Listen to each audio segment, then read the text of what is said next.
Hello everyone, it's Shane Kanto, your Wasteland reviewer, and I'm here to review Looking Through Water.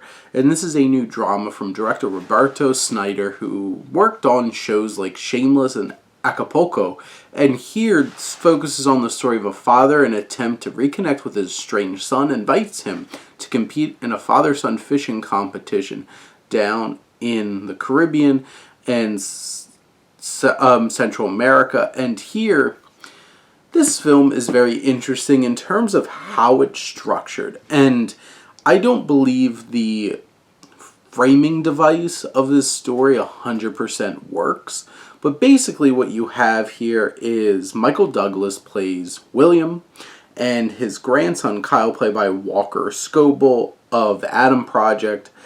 They go out fishing, and it's very obvious Kyle doesn't want to be there. He's going through a lot. His mom forces him to do this, and Michael Douglas is like, well, if you're going to be on my boat, we're going to play by my rules. And you get some of that, like, cranky grandpa kind of behavior. Kyle is a one-note rebellious teenager that basically just asks questions, and you don't really get much into like who he is as a character. And Scobell's not exactly the best in this movie. I really enjoyed him in the Adam Project, and here it's really clunky and awkward, and his expositional, well, it's not even expositional, like his dialogue is so many just like asking questions. It's just like there's not a whole lot to work with for him. But, and every time you go back to this framing device, it's like, do I really want to be here? And then Michael Douglas starts talking, and you're just like, well, Michael Douglas still has it. But, like, it's still not enough, and it doesn't really feel like it has enough meaning until much later into the film, kind of reframing things. But at least Michael Douglas makes those framing device elements watchable and enjoyable.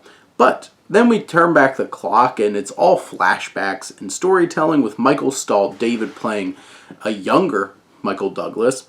And, you know, his best friend is screwing him over, both at work and with his fiancée.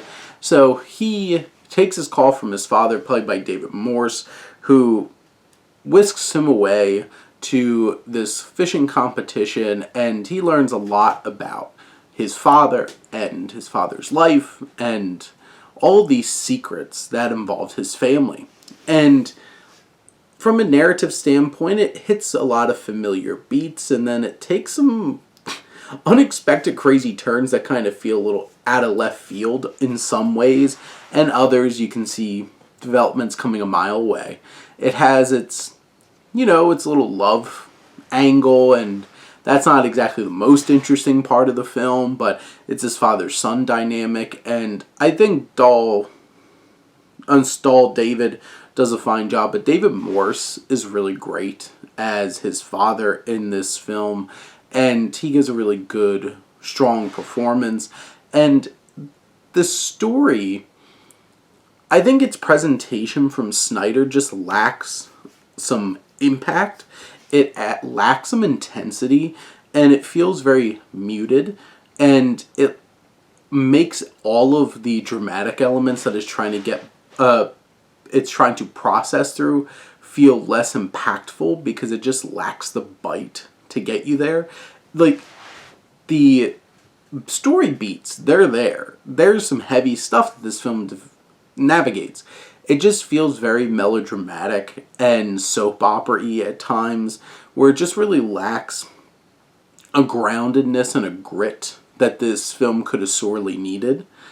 And at the end of the day, I think it has some interesting thoughts on life is complicated, people are complicated, and giving people more of a benefit of doubt and communicating is so key, instead of just shunning people because of your perceived harm that they've done to you.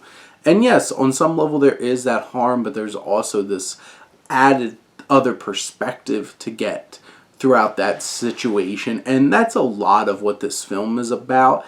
And I think that connects nicely to the frame narrative, which makes it feel a little bit more meaningful.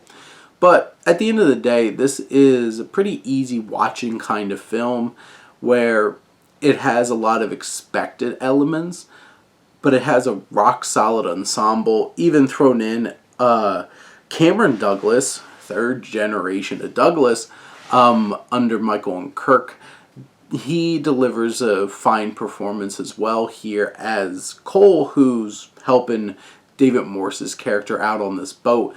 And you have all these elements that thread together. It's a little overstuffed, and it drags a bit at times, but it's still a story that has enough to tell a fine story, a fine film with some interesting themes to explore as well. But those are my thoughts on Looking Through Water. Let me know what you think, and let's talk some movies. But thank you as always for tuning in and supporting your Wasteland reviewer.